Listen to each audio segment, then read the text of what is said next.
सब जीत गए। नमस्कार बच्चों, नमस्कार। गुड आफ्टरनून ऐश्वर्य गुप्ता जी। तो आज कुछ प्रश्न है हमारे सामने। पहला प्रश्न है एनसीईआरटी एग्जाम्पलर का, और एनसीईआरटी एग्जाम्पलर के क्वेश्चन बहुत ही अच्छे होते हैं। देखते हैं क्या है इस क्वेश्चन में। Harshita Goyal. Consider a ray of light incident from air onto a slab of glass of width d at an angle theta. The phase difference between the ray reflected by the top surface of the glass and the bottom surface of the glass.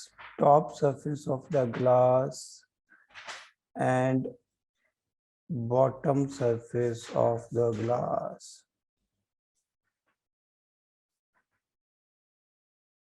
तो top surface of the glass and bottom surface of the glass कौन सी रे लें भैया calculation में। Bottom surface से कौन सी consider करूं।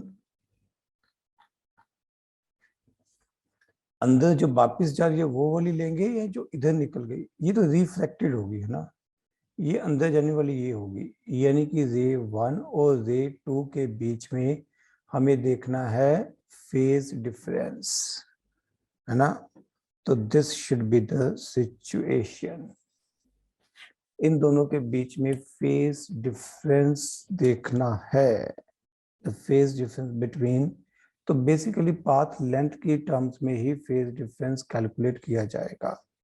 तो हमें ये देखना पड़ेगा कि कौन सी रे कितनी देर में कहाँ पहुंचती है। ये रे यहाँ पे पहुंचेगी, बी दूसरी यहाँ पे पहुंची। ये थिकनेस क्वेश्चन में दी होगी, डी दे रखी है। This is D.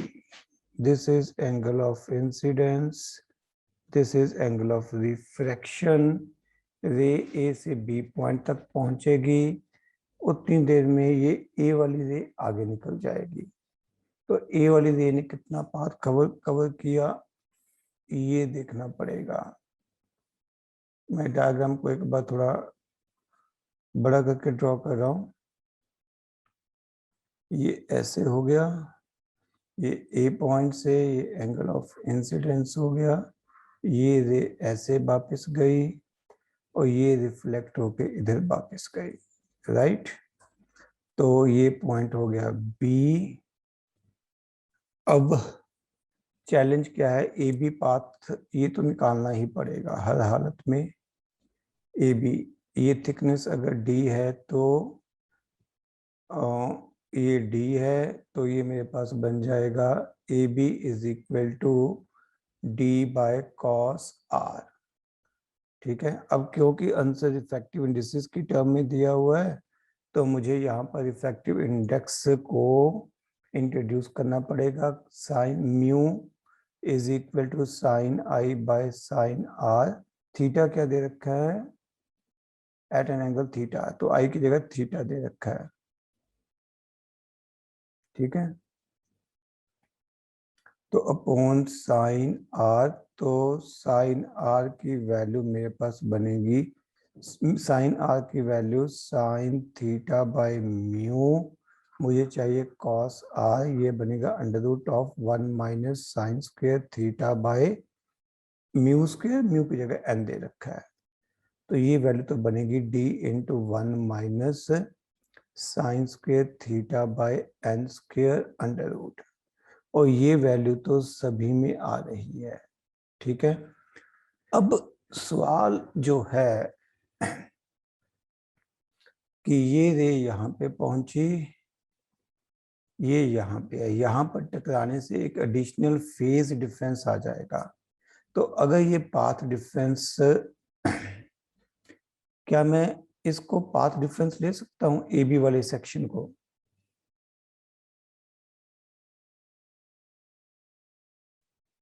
थोड़ी सी नेचुरल कंसीडर करने में दिक्कत आ रही है।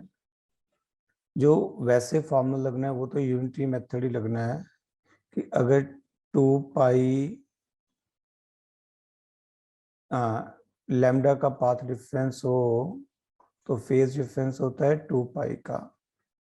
अब मुझे पता सिर्फ किस चीज की चिंता है कि जब लाइट बी तक पहुंचेगी उतनी देर में ये आगे भी तो निकल जाएगी, ये सी पॉइंट तक पहुंच जाएगी।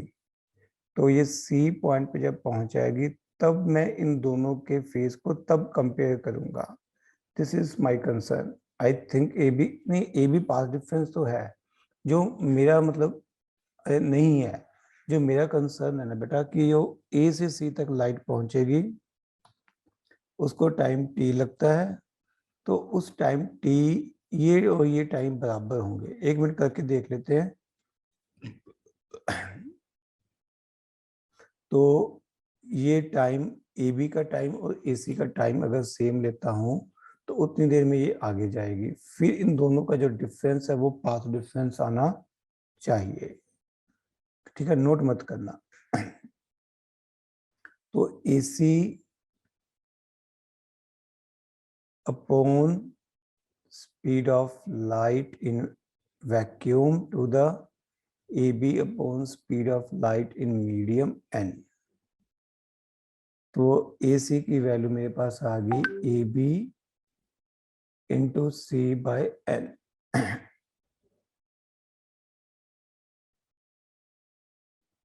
तो पाथ डिफरेंस अगर लिखना हो इधर से AC ये AB, तो AC माइनस AB, ऐसा किसी ऑप्शन में नहीं आ रहा।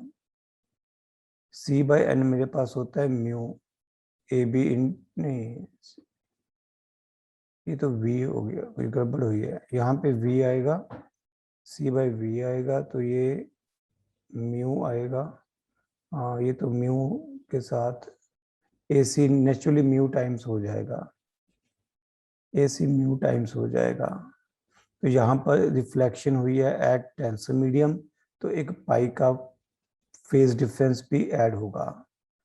तो ये पाथ डिफरेंस अगर ये लिखता हूँ प्लस पाई कर दूंगा, पाई तो एक वाले हिस्से में ही है, बट अगर मैं ऐसा करता हूँ तो मेरे पास ए बी है, ए सी की value in terms of A B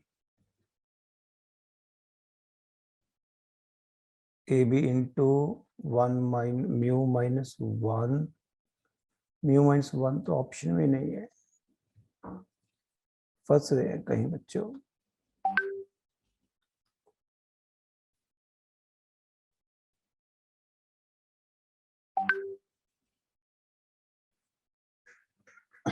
एक minute.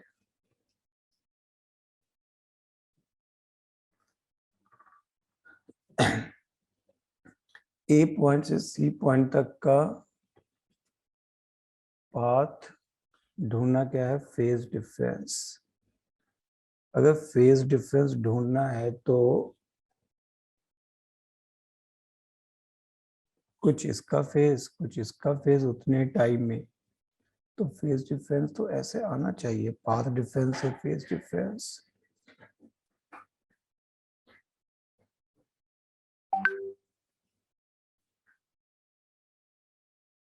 Mu minus 1 into A B.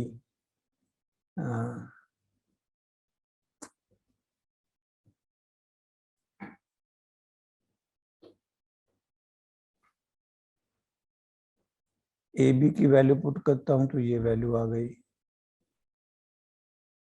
तो ये म्यू माइनस 1 किसी ऑप्शन में आ ही नहीं रहा। अस्मिता आपने कैसे किया था बच्चे?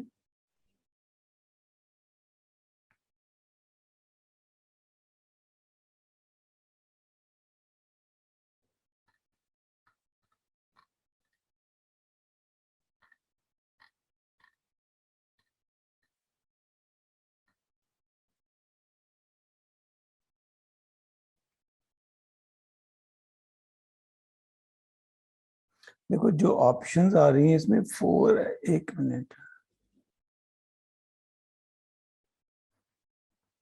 अगर मैं सिर्फ जस्ट रिफ्लेक्शन के बाद देखता हूँ ऑप्शंस को ध्यान में रख के, तो मैं इस पॉइंट पे सोचूंगा कि जहां पे और यहाँ पे कितना फेज डिफरेंस आएगा। तो यहाँ पर और यहाँ तक ये हो गया मेरे पास पाथ डिफरेंस। फेज डिफरेंस अगर मैं लिखता हूँ तो ये होता है 2π/λ into path difference. Path difference A B लिखूंगा 2π/λ इंटू ए बी। अब ए बी की वैल्यू होगी d/cos यानी कि ये वाली value 1 - cos square theta upon n square raise to power 1/2 plus pi कर दूंगा। ये होगा। अब यहाँ पे इशू क्या आ रहा है, 2 के फैक्टर का पंगा पड़ रहा है।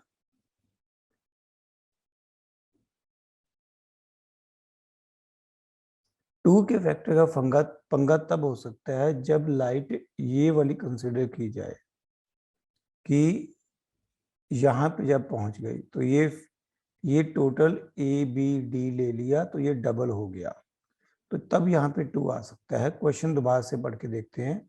Consider a ray of light incident from air onto a slab of glass vacuum index n of width d at an angle theta. The phase difference between the ray reflected by the top surface of the glass and the bottom surface of the glass. तो bottom surface से तो यही रे reflect होगी।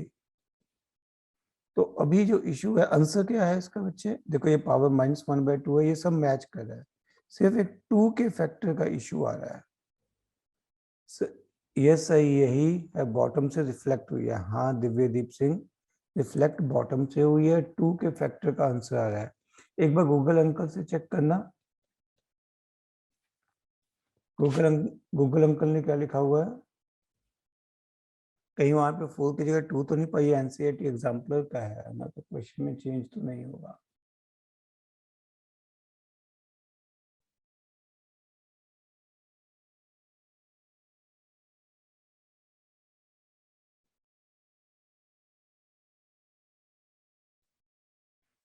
एक बार मैं check करूं क्या इशू आ रहा है, 2 और 4 का इशू कहाँ पे आ रहा है, just give me 1 minute.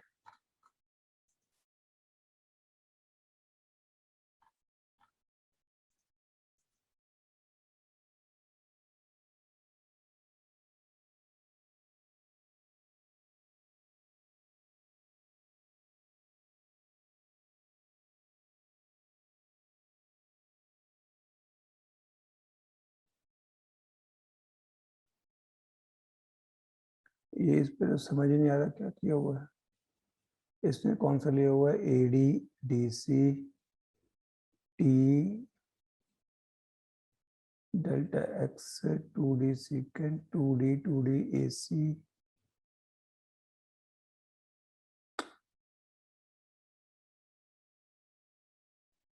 Question में भी रे बी डी ही पूछा है, ये कैसे लिखा। हाँ मतलब एक्चुअली चिंता पता क्या है बेटा, कि अब डी पॉइंट पे लेना है कि बी पॉइंट पे लेना है। दिव्यदीप अगर तो मैं डी पॉइंट पे कैलकुलेशन करता हूँ तो आंसर मैच कर रहा है।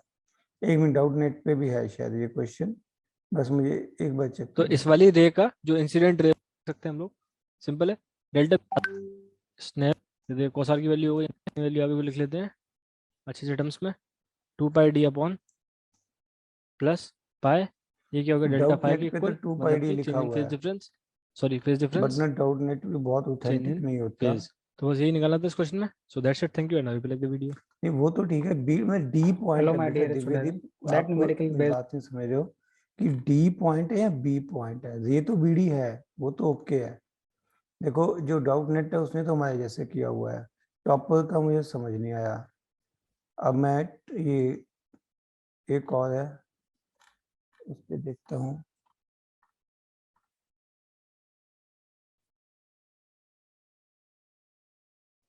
ये 4 कहाँ से आता है, 2D secant R, T thickness 2D sin R AC, ये AC ले रहे हैं यार।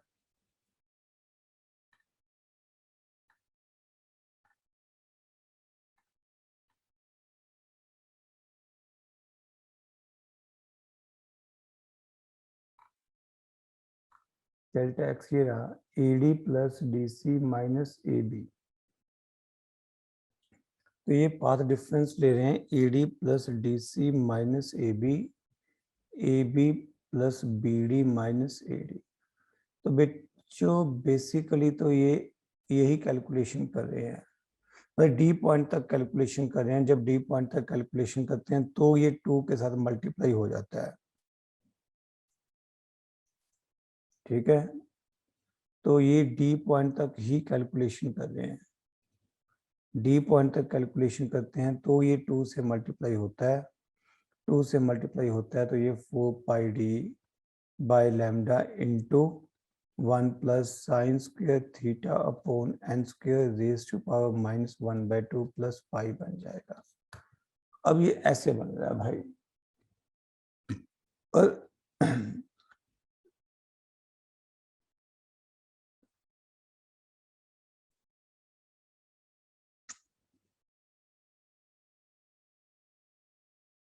अच्छा यहाँ पे एक और इंटरेस्टिंग पंगा है, ये तरीका भी परफेक्ट नहीं है जो हमने किया।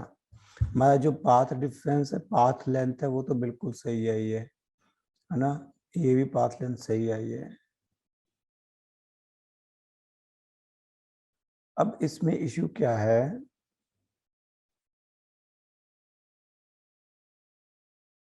कि यहाँ पे ये मीडियम में घुस गया।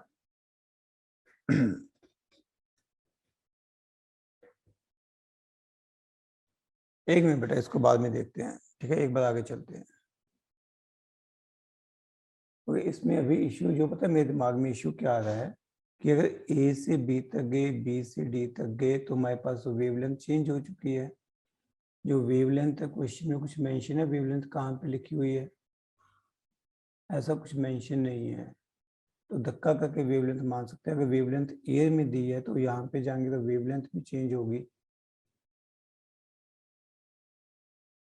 राइट। तो ऑप्टिकल पाथ डिफरेंस भी आएगा, यस, ऑप्टिकल पाथ डिफरेंस वाली कैलकुलेशन में म्यू का फैक्टर भी एक ऐड हो जाएगा, तो वो तो और परेशान करेगा। यही कह रहा हूँ दिव्यदीप। The phase difference between the ray reflected by the top surface of the glass and the bottom surface। एक मिनट कहीं और देखें, वाकई कंफ्यूजिंग है क्वेश्चन। तो बच्चों आप लोग बहुत अच्छे लाते हो।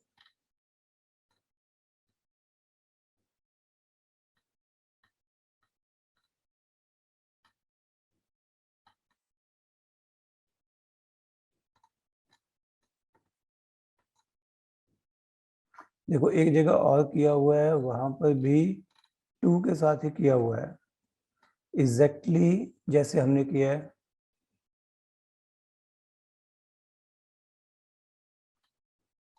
To travel to in BC,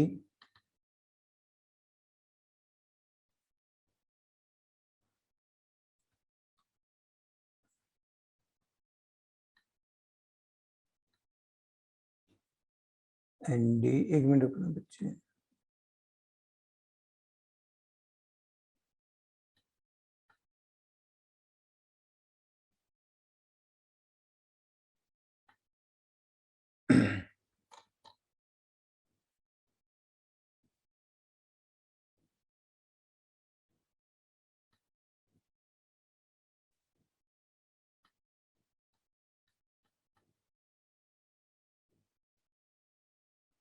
इसने क्या time taken to travel from B to C, उसके बाद टाइम का डिफरेंस कहाँ से निकाला है? स्नेल्स लॉ तो ठीक है, and D by C into cos सी।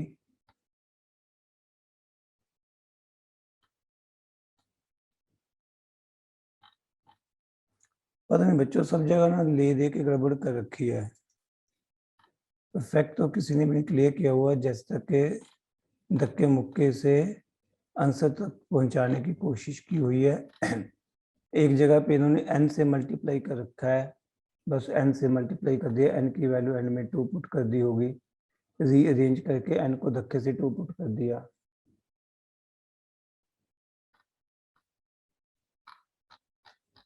बच्चों प्योरली आंसर तक पहुंचाने की कोशिश की गई है, ठीक है। कहीं पे भी जो क्वेश्चन है वो परफेक्ट तो जस्टिफाई नहीं हो रहा। तो अगर ये मान के चलें कि ए बी तक ये आया, पाथ लेंथ, पाथ डिफरेंस, तो 2 के फैक्टर का इशू है, डी तक आते हैं तो फिर इशू है। चलो भाई, अभी तो कुछ परफेक्ट क्लियर तो नहीं हो रहा। अगर मैं ये लेता हूं कि लाइट आई, मुड़ी और इधर से वापस गई, ठीक है, तो जितनी देर में ए से बी तक आई उतनी देर में ये आगे भी गई होगी, फिर तो वही इशू पड़ता है। फिर तो ऑप्टिकल पाथ डिफरेंस जो ये आएगा μ-1 इंटू ए बी, फिर μ-1 का इशू आएगा। नहीं बेटा क्लियर नहीं है, एक बार आप अश्विन सर से बेसिक डिस्कस कर लेना, ठीक है। मैं भी टाइम मिलूंगा तो बात करूंगा सर से।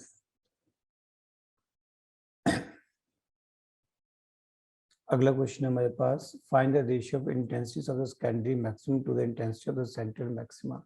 बेटा इसका ना बड़ा कॉम्प्लेक्स सा फॉर्मूला होता है, याद करने की जरूरत नहीं होती।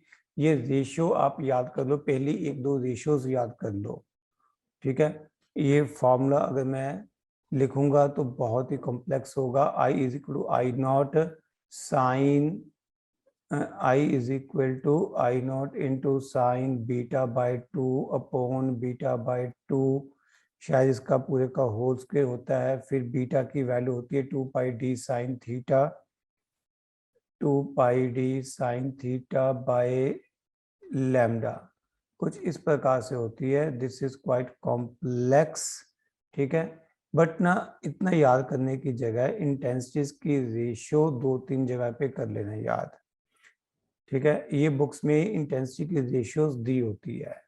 ये कॉम्प्लेक्स फार्मूला मेरे ख्याल से अश्विनी सर ने तो नहीं करवाया होगा। क्या ये अश्विनी सर ने आपको याद करवाया है बेटा? हाँ, तो ये रिलेशन हम लोग याद करवाते ही नहीं है। इसकी ना वैल्यूज मेरे ख्याल से प्रदीप वगैरह में दी हुई है।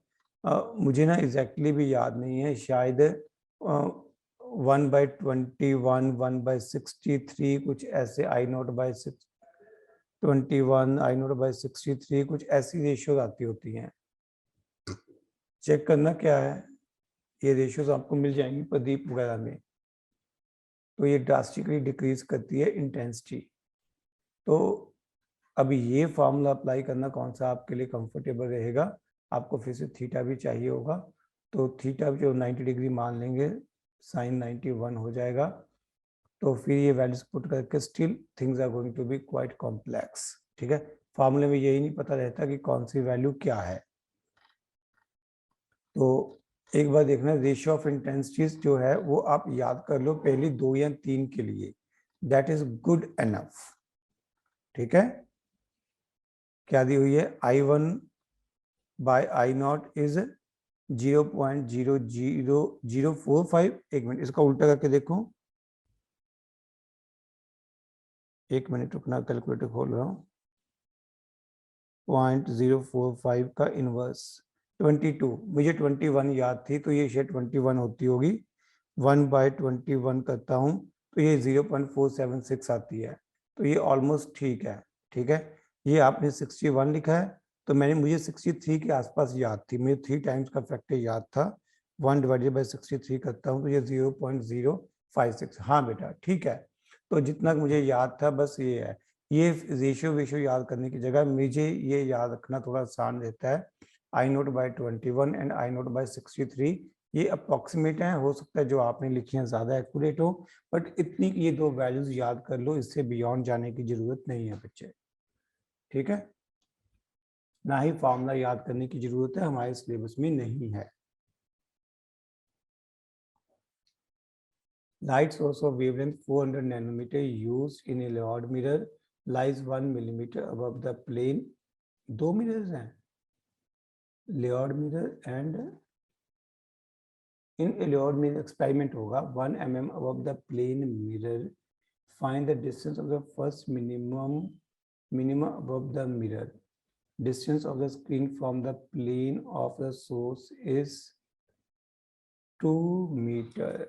Statement in समझ आई. A light source of wavelength 400 nanometer is used in a Lord mirror experiment. उसमें हम लाइट ये मिरर ऐसे रखते हैं, ठीक है, lies 1 millimeter above the plane mirror. ये 1 मिलीमीटर हो गया, ये सोर्स हो गया. तो इसकी जो इमेज है वो एस डैश यहाँ पे बन जाएगी. ये भी मेरे पास 1 मिलीमीटर हो जाएगा. यानी कि दो सोर्सेज के बीच का डिस्टेंस यानी कि डी की वैल्यू 2 mm आ जाएगी. आगे का लिखा हुआ है find the distance of the first minimum above the mirror. Mirror से कितना ऊपर. Distance of the screen from the plane of the source. यानी कि प्लेन ऑफ द सोर्स से डिस्टेंस ऑफ द स्क्रीन, ये स्क्रीन है और ये डिस्टेंस हमें बच्चों 2 मीटर दे रखा है. यानी कि कैपिटल डी की वैल्यू 2 मीटर दे रखी है. और ये है लेऑर्ड मिरर. यहाँ पर एक रे सीधी पहुंचती है और दूसरी रिफ्लेक्ट होने के बाद पहुंचती है. ठीक है, ये सीधी और ये रिफ्लेक्ट होने के बाद पहुंचती है, क्योंकि रिफ्लेक्शन पे पाई का फेज डिफरेंस आ जाता है. ठीक है, पाई का फेज डिफरेंस आ जाता है, इसलिए मिनिमम और मैक्सिमा की कंडीशंस चेंज हो जाती हैं. We have to find the distance of first minima. तो जो एक्चुअली मैक्सिमा की कंडीशन होती है वो मिनिमा की बन जाएगी because of pi phase difference and D lambda by D. ये बन जाएगा, राइट. तो अब एन की वैल्यू 1 पुट करके देखते हैं क्या बनता है. तो डी मेरे पास 2 है, ये 2 मिलीमीटर है और ये 400 नैनोमीटर है. तो ये कट गया, मेरे पास 4 × 10⁻⁴ ये 6 4 -4 बच गया मीटर. 0.4 मिलीमीटर. क्या आंसर है बच्चे इसका.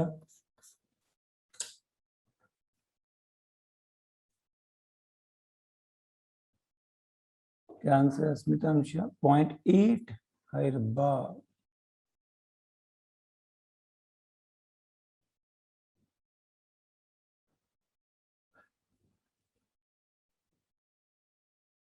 First minimum above the mirror.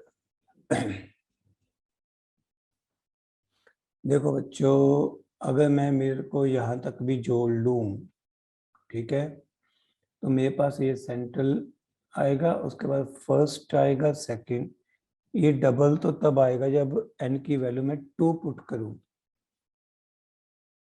क्या 0.4 mm भी दिया हुआ है. क्या ऑप्शन में 0.4 भी दिया हुआ है. नो. तो ठीक है, अगर 0.4 नहीं दिया हुआ बेटा फिर n को 2 लेके पुट कर लो. बेस्ट सुटेबल ऑप्शन चूज कर लो और कोई हल नहीं है. ठीक है, अगर 0.4 दिया होता फिर तो परेशानी थी. अगर 0.4 नहीं दिया हुआ फिर टेंशन मत लो, इससे अगली ऑप्शन ले लो. कई बार क्या होता है कि यहाँ पे ना जो स्क्रीन है ये थोड़ी ऊपर रहती है, कुछ इस सेंस से गैप रहता है. हालांकि ये बेतुकी सी बात है, बट ऑप्शन में नहीं. अच्छा, क्वेश्चन में ये कह रही है कि सर ऑप्शन ही नहीं है, सब्जेक्टिव है क्वेश्चन. ओ, तो ये एग्जांपल है, उन्होंने कैसे सॉल्व किया हुआ है. एन को 2 पुट करके किया हुआ है और तो कुछ इसमें करने वाला है ही नहीं.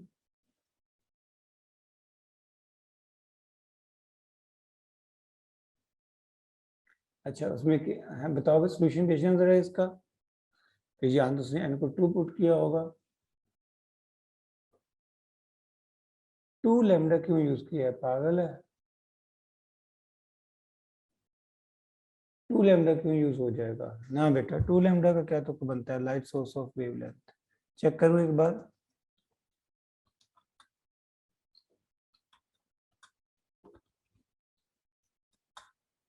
वेवलेंथ 400 नैनोमीटर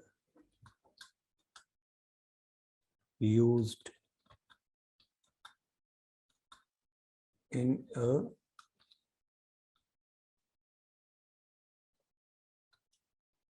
देखते हैं बेटा अगर क्वेश्चन मिलता है तो.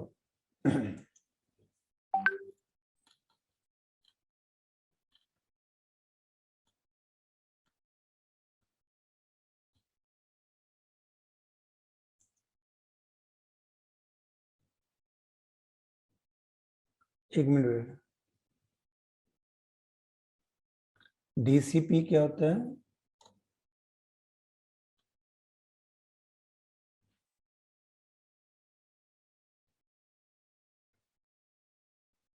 DC पांडे, ओके, एक मिनट बेटा रुको।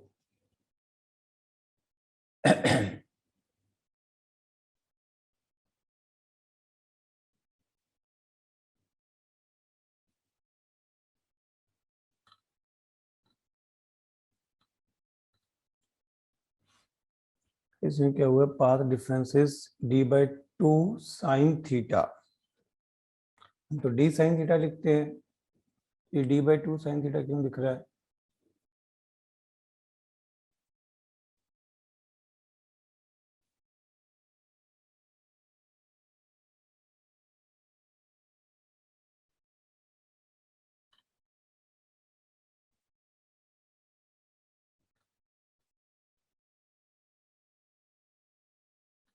पाथ डिफरेंस का फॉर्मूला तो d sin थीटा होता है।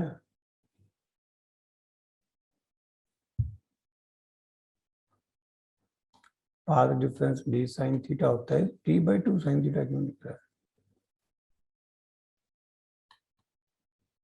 d into tan lambda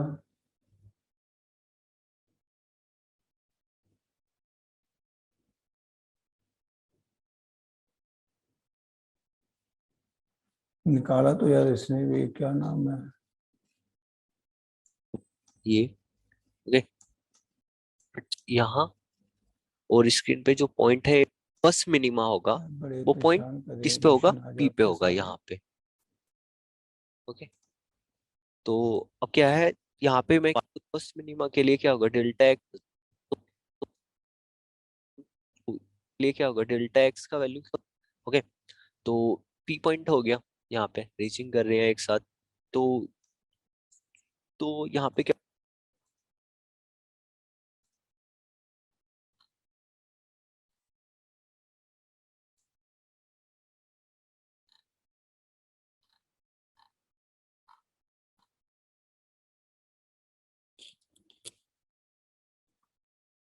एक मिनट सर, d की वैल्यू 1 mm ली है सिर्फ, एक मिनट मैं देख रहा हूँ आपका सोल्यूशन।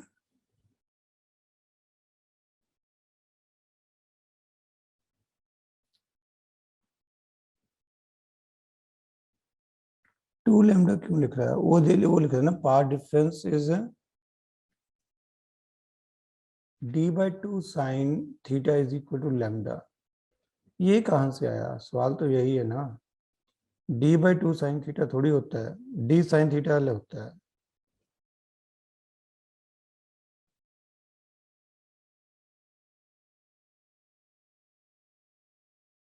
फिर साइन को tan पुट कर दिया, 2 लैम्डा लिख दिया। बेटा मुझे तो ये गलत लग रहा है, d/2 कहाँ से आ जाएगा?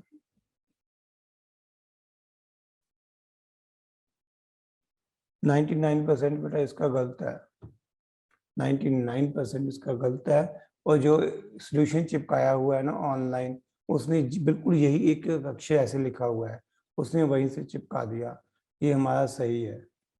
आप छोड़ो इसको, वो पागल है। उसने पता क्या किया, मैं बताता हूँ। जब सॉल्यूशन बनाया, वो 1 को डबल करना था, हाफ करना था, उसके चक्कर में कंफ्यूज हो गया। ठीक है सर, डायग्राम ही प्रॉब्लमेटिक लग रही है। हाँ बेटा उसको छोड़ दो, उसके सॉल्यूशन को छोड़ दो, दिस इज परफेक्ट, इसमें कोई इश्यू नहीं लग रहा मुझे। ठीक है, नो वरीज, डायरेक्ट क्वेश्चन है, कुछ भी टेंशन वाली बात ही नहीं है, ये बिल्कुल सही है। ठीक है, ये हो गया, ये हो गया आपका। अब ये वाला पॉइंट है, ये थोड़ा सा चिंता वाला विषय है, 2 के फैक्टर का इशू या वो है, वो एक बार आप डिस्कस कर लेना अश्विन सर से। ठीक है, बस मेरी तरफ से तो यही डाउट्स थे आए आप लोगों की तरफ से, तो क्लास को खत्म कर दें। ओके।